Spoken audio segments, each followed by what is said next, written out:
English నేర్చుకుని అనర్గళంగా మాట్లాడాలనుకుంటున్నారా? అయితే వెంటనే కాల్ చేసి రిజిస్టర్ అవ్వండి. నమస్తే రమ్మగారు. నమస్తే జయ. రమ్మగారు, మా అమ్మమ్మ వాళ్ళు చెప్పేవాళ్ళండి, ఏంటంటే ఆడ తెలివి వేరు మగ తెలివి వేరని.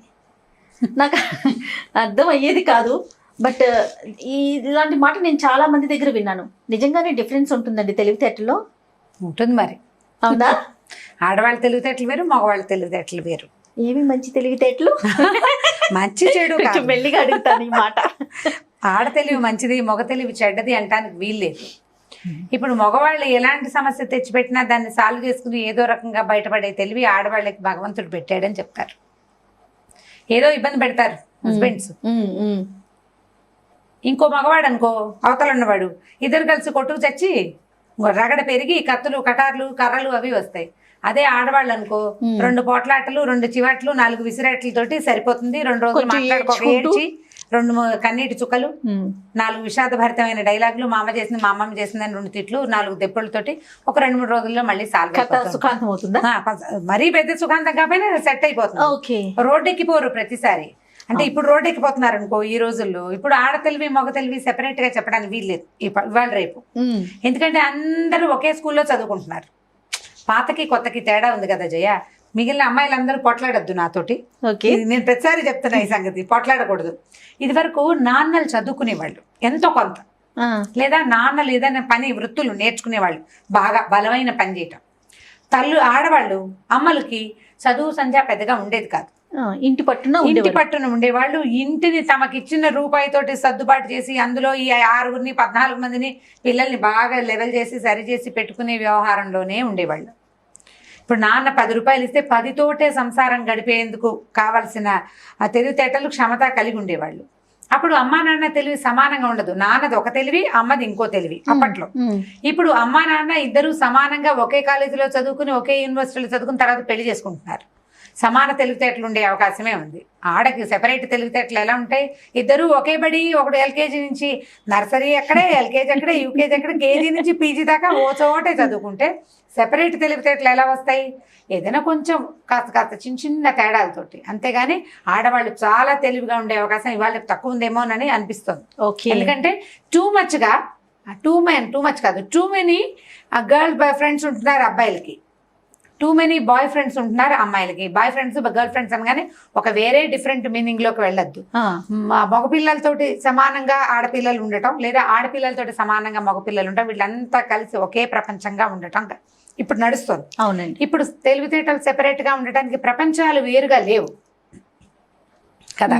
పాత రోజుల్లో ప్రపంచం వేరు, వాళ్ళది వేరు వీళ్ళది వేరు. మగవాడు బయటికి వెళ్ళి జయించుకొచ్చేవాడు, ఆడది ఇంటి పట్టు నుండి ఇల్లు సర్దేది. ఇప్పుడు ఆడది మగవాడు అనగానే ఇది బ్యాడ్ వర్డ్ కింద మీరేంటి ఆడది అంటారు అని మొన్న ఎవరో అడిగారు కూడా నన్ను. అందులో తప్పు మాట ఏమిటి? చక్కటి తెలుగు పదం, తప్పు మాట కాదు, ఫిల్దీ లాంగ్వేజ్ కాదు. మనం ఇంగ్లీష్లో చాలా ఫిల్దీ వర్డ్స్ వాడుతున్నాం. ఎవరిని వాళ్ళు చూసుకుంటే తెలుస్తుంది. మనం వాడే రెగ్యులర్ పదాల్లో కొన్ని చెడ్డ మాటలే ఉంటున్నాయి ఇంగ్లీష్లో. తెలుగులో చెడ్డ మాటలు లేవు. సరి అయిన తెలుగు పదం ఆడది అంటే ఏం తప్పలేదు, మంచి పదమే. అది వినటానికి మీకంటే మీరు ఇవాళ రేపు వింటల్లో మీరు తెలుగు వినకపోతే నాదే అమ్మ తప్పు. మీరు తెలుగు వినకుండా ఇంగ్లీష్లోనే మాట్లాడి జీవిస్తుంటే నాదే తప్పు. మావే పెద్దవాళ్ళ తప్పులైపోతాయా? చెడ్డ పదం కాదు ఆడది అనే పదం, సింగులర్. ఓకే. ఇప్పుడు ఆడ తెలివి మగ తెలివి వేరు పాత రోజుల్లో. ఇప్పుడు కాదనుకుంటున్నాం.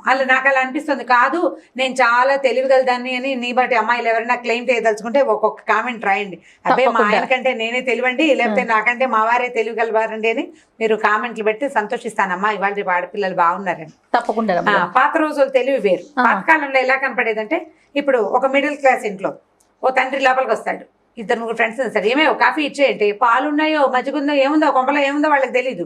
తెచ్చేయి అంటే నువ్వు నిన్న చెప్పిన పాలవాడికి డబ్బులు ఇవ్వలేదు, వాళ్ళ పొద్దున పాలు తాలేదు, ఇంట్లో ఉన్న ఆడ మనిషి ఎలా కాఫీ కలిపట్టుకొచ్చి ఇస్తుంది? ఇవ్వలేదు కదా, ఇవ్వలేదు.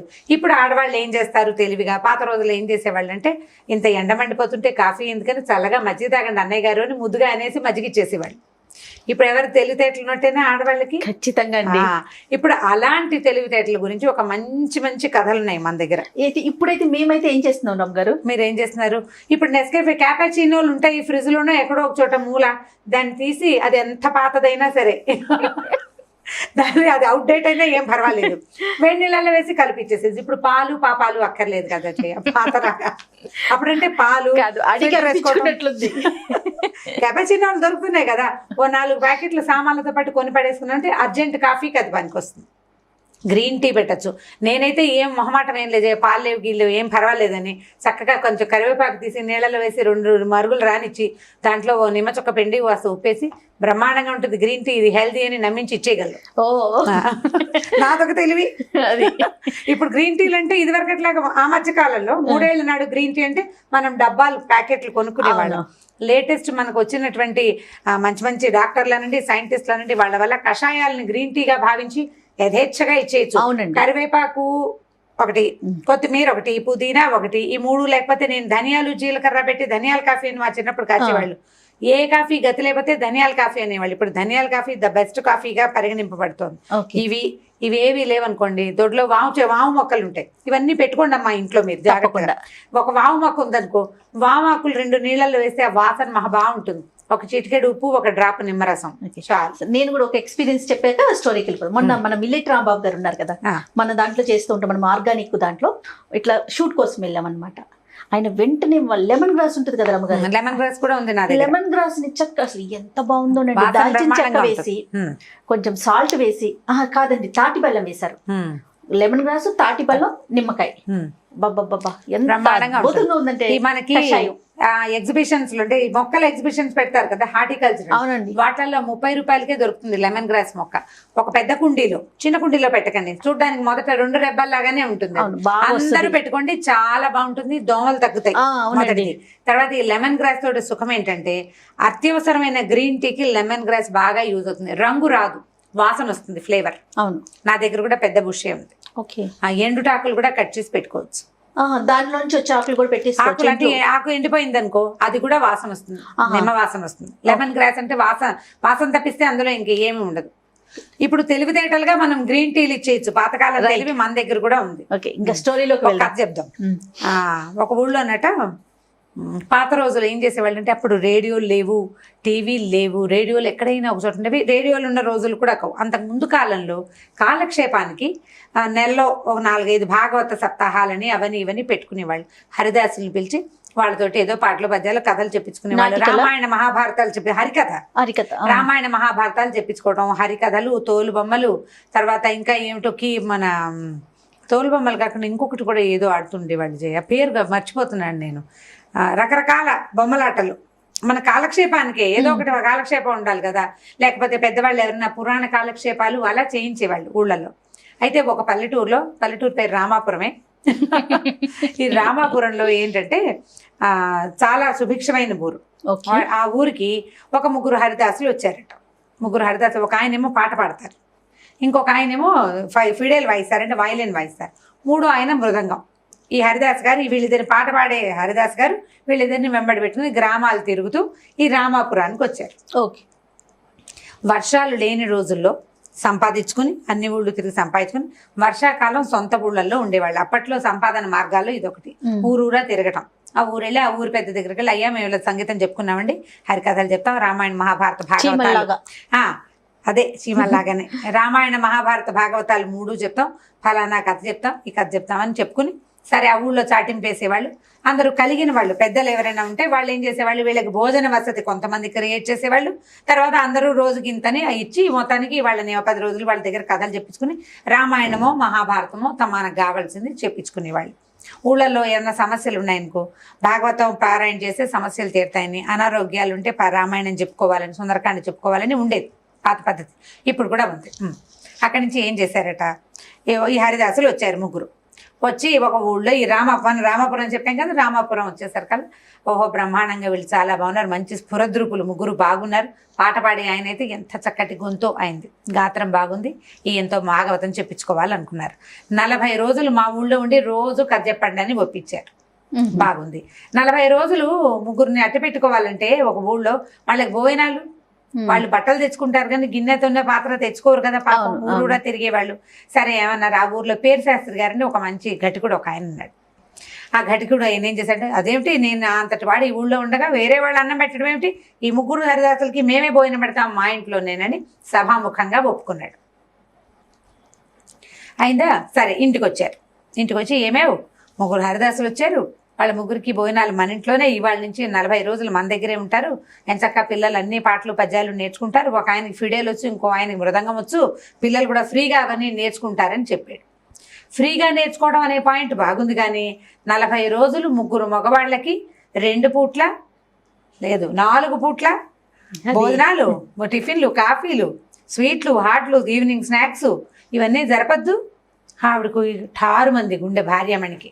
ఓరు నాయన, ఓ రోజు 2 రోజులు 3 రోజులు అయితే ఓ రకము, 40 రోజుల పాటు ముగ్గురు మగవాళ్ళు అంటే వాళ్ళ గిన్నెలు పాత్రలు అన్నీ తోముకోవాలా, వాళ్ళ బట్టాపాత అన్ని పని ఎంత పని, ముగ్గురు మనుషులు అనేసరికి. పైగా మగవాళ్ళు వాళ్ళు వచ్చి సహాయం చేసే, పాత రోజులు కదా, పై ఇంటి మగవాళ్ళు మన ఇంట్లోకి వచ్చి చేసే సాయం ఏమి ఉండదు.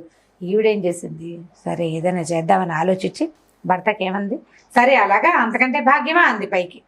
భర్త గారు అన్నారు, సరే మొదటి రోజు ఇవాళే మన ఇంటికి భోజనానికి వస్తారు, ఏం చేస్తావు విశేషం అంటే, ఇవాళ మొదటి రోజు కదండి, పిండి వంటలు పాయసం అవి చేస్తాను, మీరేం చేస్తారంటే చపాతీలు మన గోధుమ పిండి, పంచదార, ఏలక్కాయలు పట్టుకురండి. ఇవి పట్టుకొస్తే కాస్త ఏదైనా చక్కగా స్వీట్ చేసి పెట్టి అన్నం, కూర, పప్పు, పులుసు, పాయసం అన్నీ చేస్తాను. రేపటి నుంచి మామూలు పోయినవే, మళ్ళీ ఇది మధ్యలో ఏమైనా విశేషాల రోజున విశేషం చేద్దాంలేండి అని చెప్పింది. ఇక ఇది కదా అనురూప దాంపత్యం, అంతే కదా. భర్త ఇంత మాట ఇచ్చేస్తే ఏమిటయ్యా నీ మొహమండాన్ని తిట్టకుండా ఒప్పుకుంది. పిండి వంట చేస్తాను, పిండి వంట చేస్తానంది. బాగుంది. సరే ఏం చేశారు, ఆయన వెళ్ళి ఆ గోధుమ పిండి ఈవిడ చెప్పింది కదా, కాసిన ఏలక్కాయలు తెచ్చాడు, పంచదార పట్టుకొచ్చాడు, భార్య కప్ప చెప్పాడు. ఈవిడ లోపలికి వెళ్ళింది. వంట టకాటకా గిన్నెలు మోగుతున్నాయి, మధ్యలో వాసనలు వస్తున్నాయి, వంట చేసుకుంటాను. హాల్లో కూర్చున్నారు ముగ్గురు హరిదాసులు, ఈ పేరు శాస్త్రి గారు. కూర్చున్నాక ఈయన, ఏదండి ఫలానా పాట పాడండి, హరికాంభోజి రాగం వచ్చా మీకు, ఆ రాగం వచ్చా అని ఒక 5-6 రాగాలు తనకు వచ్చిన సంగీతం ప్రకారం వాళ్ళని రాగాలు అడిగాడు. ఒక ఆయన పాడాడు, 2 ఆయన ఫిడేలు వాయించాడు, 3 ఆయన మృదంగం వాయించారు. సంగీతం నడుస్తోంది. ఈవిడ చకచక వంట చేసేసింది. వంట ఏం చేసింది, ఆవిడకి 4 పిల్లలు, భర్త 5, తను 6 మనుషులకు సరిపడా వంట చేసింది. 3 ఎక్స్ట్రా ఉన్నారు కదా, సరే వాళ్ళ కోసం వండలు ఆవిడే. ఈ భర్త గారు ఏమే వంట అయిందా అంటే, అయిందండి, లేచిరండి స్నానాలు చేదురు కానీ అంది. వాళ్ళు లేచే లోపల పేరు శాస్త్రి గారు వాళ్ళకి తువాళ్ళు అవి ఇవ్వద్దు, వచ్చిన అతిథులకి టవల్స్ ఇవ్వడం కోసం ఈయన లేచిచ్చాడు. లేచొస్తే, అయ్యో నా మతి మండ, విస్తరాకుల సంగతి మర్చిపోయామండి, ఒక్క విస్తర లేదు ఇంట్లో అంటే, సరేలేవే నేను పంచాయతీ దగ్గర ఒక విస్తరాకుల చెట్టు ఉంది, గడబట్టుకెళ్ళాడు ఈయన కోసుకురావడానికి. ఈయన ఆకులు కోసుకొచ్చి చకచక విస్తళ్ళు ఏ రోజు ఆ రోజు కుట్టుకునేవాళ్ళు, మనలాగా బజార్లో కొనుక్కొచ్చే రోజులు కాదు. ఈయన విస్తరాకులు తెచ్చి పెట్టుకున్నారనుకో, ఆడవాళ్ళు మధ్యాహ్నం ఖాళీగా ఉన్నప్పుడు కాసిన విస్తళ్ళు కుట్టి పక్కన పెట్టుకునేవాళ్ళు అనమాట. పాత రోజుల్లో పనులు. మా ఇంట్లో కూడా నాకు గుర్తుంది విస్తళ్ళు కుట్టడం. బాగా విస్తరు కూడా కుట్టేవాళ్ళు పెద్దవాళ్ళకి, పిల్లలకు కాదు కానీ పెద్దవాళ్ళకి కాసిన విస్తరలు కుట్టి పెడితే కబుక్కున ఎవరైనా వస్తే విస్తర వేసి భోజనం పెట్టడానికి. అరిటాకులు ఉంటే మహత్తరంగా ఉంటుంది, అది చేసేవాళ్ళు. విస్తళ్లలో తినడం ఒక పద్ధతి. సరే ఇప్పుడు విస్తరాకుల కోసం ఆయన వెళ్ళాడు బయటికి. వెళ్ళగానే ఈవిడేం చేసింది, వంట అయిపోయింది కదా, పిల్లల్ని ఉండండారా అన్నాలు పెడతానని గబగబా గోధుమ పిండి కలిపి గవ్వలు చేసింది, పాకం పెట్టింది. గవ్వలు వేయించేసి పాకం పోసి పాకం పెట్టేసింది. 1/2 గంటలో చేసేసింది పని. అక్కడి నుంచి పిండి కలిపింది కదా, ఈ పిండితో 3 బొమ్మలు చేసింది. కాళ్ళు చేతులు పెట్టి ఇంత బొమ్మ చేసి 3 చిట్టి పీటలు వేసి 3 పీటల మీద పెట్టింది. పిల్లలకి కంచాలు పెట్టి అన్నం పెడుతోంది. తన పిల్లలకేమో అన్నాలు పెడుతోంది. 3 పీటల మీద 3 బొమ్మలు పెట్టింది. పెట్టేశారు కదా, పిల్లలు అడిగారు, అమ్మ ఎవరే బొమ్మ వీళ్ళు అని అడిగారు. బొమ్మలు అనలా వాళ్ళు. వీళ్ళు అనగానే హరిదాసులు రా 3 అంది. సరే అమ్మ వీళ్ళ పేరేంటంటే, ఈయనేమో పాట పాడే ఆయన, ఈయనేమో ఫిడేల్ వాయించే ఆయన, ఈయనేమో మృదంగం వాయించే ఆయన అని 3 బొమ్మలు చూపించింది. హాల్లో ఉన్న హరిదాసులకి వినపడుతోంది. 3 హరిదాసులు, ఒకళ్ళు పాడతారు, ఒకళ్ళు మృదంగం వాయిస్తారు, ఒకళ్ళు ఫిడేలు వాయిస్తారు. 3 చెప్పింది కదా. అమ్మ ఇప్పుడు ఏం చేస్తావే అంటే, ఏముందిరా తీసి నూనెలో వేసి వేయిస్తాను. ఈవిడ ఏం చెప్తోంది, గోధుమ పిండితో చేసిన బొమ్మల గురించి చెప్తోంది. బయట ఉన్న వాళ్ళు ఏమిటి ఏదో వేయిస్తానంటుంది, మన్నైనా అని ఆలోచిస్తున్నారు వీళ్ళు.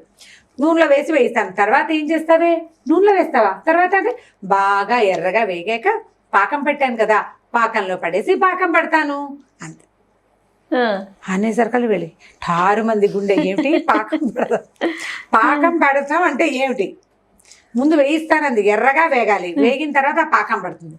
బ్రాహ్మణ ఇంటికి వచ్చామా, ఎవరింటికైనా వచ్చామా, వీళ్ళు ఏదో విచిత్రంగా మాట్లాడతారు. ఇంకా బాగా వింటున్నారు హాల్లో ఉన్న 3. ఈవిడేం చెప్పిందంటే, ఏమీ లేదురా, పీటల మీద కూర్చున్నారా, ఈ పీటల మీద కూర్చున్న వాళ్ళని సలసల్లాడే నూనె ఉంది చూసావు పొయ్యి మీద, ఇలా ఎత్తి అలా పడేయటం. పడేశాక కళ్ళపెళ్ళాడుతుంది నూనె, బాగా వేగిపోతారురా, చక్కగా ఎర్రగా వేగిన తర్వాత కావాలంటే ఉప్పు కారం వేసుకుని తినచ్చు, లేకపోతే పాకం పట్టచ్చు.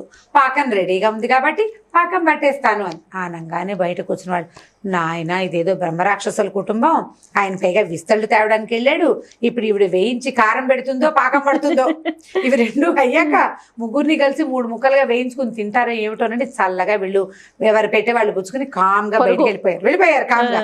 సరే పిల్లలు అన్నాలు తినేశారు, ఈవిడ ఏం చేసింది, ఈ బొమ్మల్ని కలిపేసేసి ఈ బొమ్మలు వేగవురా అని చిన్న చిన్న ఉండలు చేసి వేయించేసింది కామ్గా. భర్త గారు వచ్చాడు విస్తళ్ళు పుచ్చుకుని, హరిదాసు లేరంటే హాల్లో లేరా అని అడిగింది. హాల్లో లేరు ఏరంటే ఏమో అక్కడే ఉన్నారు, నాకేం తెలుసు, మడిగట్టుకుని పిల్లలకి అన్నాలు పెడుతున్నాను, వీళ్ళు లోపలికి వచ్చిన అన్నాలు తింటున్నారు, చిన్నపిల్లలు, నలుగురు చిన్నపిల్లలు కదా, పెద్దవాళ్ళు వచ్చేదాకా వీళ్ళు ఆగదు, అందుకని వాళ్ళకి అన్నం పెట్టేస్తోంది ఆవిడ. అన్నాలు తింటున్నారు పిల్లలు, బొమ్మలు లేవు ఏమీ లేవు అక్కడ, ఆయనకు అర్థం అవ్వడానికి. తీరా చూసుకున్నాడు, హరిదాసులు బయటికి వెళ్ళిపోయారు.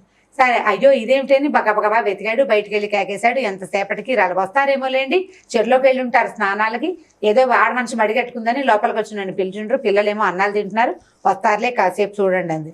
3 అయింది 4 అయింది రాలా వాళ్ళు. ఈయన ఏం చేస్తాడు, నేను ఆకలిస్తుంది, సరే భోజనం చేద్దాం చూద్దాం అనుకున్నారు. సాయంకాలం అయ్యేసరికి ఊళ్ళో వాళ్ళు వచ్చారు, ఏమండి హరిదాసులు లేరంటే ఏమోనండి విస్తలు తేవడానికి బయటికి వెళ్ళాను, నేను విస్తరాకులు తెచ్చేసరికి వాళ్ళు వెళ్ళిపోయారు, ఏం జరిగిందో నాకు తెలియదు. ఇప్పుడు ఆడ తెలివి పనిచేసింది అనమాట. ఆవిడ ఒక్క మాట అనకుండా, వ్యతిరేకంగా మాట్లాడకుండా, తన తప్పు లేకుండా, ఇక్కడ ఏం జరిగిందో వాళ్ళు ఎవరికి చెప్పే అవకాశం లేకుండా చల్లగా పొమ్మనకుండా పొగ పెట్టేసింది, కామ్గా వెళ్ళివేస్తా వెళ్ళిపోయారు. ఇది ఆడ తెలివి. ఇప్పుడు ఈ ఆడ తెలివితేటలు మగ తెలివితేటలు డిస్కషన్ అంతా తల్లులకి, పిల్లలకి కదా.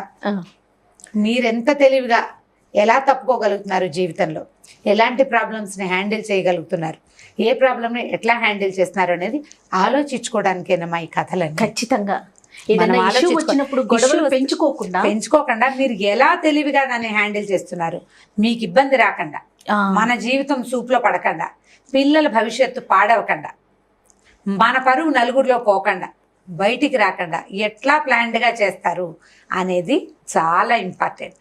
మన అమ్మలు చేశారు, అమ్మమ్మలు చేశారు, అంతకు ముందు తరాల వాళ్ళందరూ కూడా గుంభనగా కాపురాలు చేసుకుని గుంభనగా సంసారాన్ని నడుపుకున్న వాళ్ళందరూ కూడా తెలివితేటలతోటే. ప్రతిసారి వడ్డించిన విస్తరిగా ఉండదు కదా జయ జీవితం. ఎప్పుడు వడ్డించిన విస్తరిగా ఉంటుందా, మనం అనుకున్న ప్లాన్ అవుతుందా, అవ్వదు. మాస్టర్ ప్లాన్ వేరే ఉంటుంది. మనం ఒకటి అనుకుంటాం, ఎవరో ఒకళ్ళు కారణం అవుతారు, దానికి ప్లాన్ అంతా చెదిరిపోతుంది. నువ్వు దాన్ని ఎలా సరి చేసుకున్నావు అనేదంతా నీ తెలివితేటల మీద ఆధారపడి ఉంటుంది. నేను మొన్న కూడా ఇదే మాట చెప్పాను, మీరు ఉండిందే తింటారు, మీరు పెట్టిందే జరుగుతుంది, మీరు చేసిందే చేత, మీదే పై చేయుగా ఉండేలాగా చేయడం మీ తెలివి మీద ఆధారపడుతుంది. పై చేయుగా ఉండాలి కానీ పై చేయిగా కనపడకూడదు. ఎంత బాగా చెప్పారు అమ్మగారు. అంతే, ఎగ్జాక్ట్లీ మీ అనుభవం. నా అనుభవమే అది. ఇప్పుడు మా చిన్నప్పుడు జయ అమ్మ నీ నెయ్యి మళ్ళీ ఇంకా వేయి, నెయ్యి ఇంకా కావాలంటే నెయ్యి ఎన్ని స్పూన్లు వేస్తారు, నెయ్యి పప్పాన ఇంత కలుపుతాడు పిల్లాడు, ఇంకా నెయ్యి ఇంకో స్పూన్, నాకు ఇంకో చెంచా కావాలంటే మా అమ్మ తిరగేవే అనేది. అంతే కదా, నెయ్యి స్పూన్ కనపడుతుంది, తిరగేసేస్తే ఏమొస్తుంది, ఏమి రాదు, చొక్క వస్తుంది, వాడికి సాటిస్ఫాక్షన్ ఉంటుంది. మనం అందరినీ అట్లా సాటిస్ఫై చేయొచ్చు. తెలివితేటలు పెంచుకోండి, తెగేదాకా లాక్కోకండి, అంతే. మొద్దుల్లాగా ఉండద్దు. వాళ్ళు చదువుకుంటున్నాం కదా, ఇదివరకు అట్లాగా తెలివి తక్కువ రోజులు కావు ఇవి. తెలివి, చదువు, బోళ్ళంత ఎక్స్పోజర్, ప్రపంచాన్ని తెలుసుకునే అవకాశం మగవాళ్ళతో పాటు మనకి పూర్తి స్థాయిలో దొరుకుతుంది. దాన్ని యూటిలైజ్ చేసుకోండి, అంతే. సూపర్ స్టోరీ బాగుంది. స్టోరీ తర్వాత మీరు చెప్పిన మ్యాటర్ ఇంకా బాగుంది రమ్మగారు. ప్రయత్నం చేసి చూడాలి మరి. ఖచ్చితంగా. థ్యాంక్ యూ సో మచ్ రమ్మగారు. ఓకే జయ.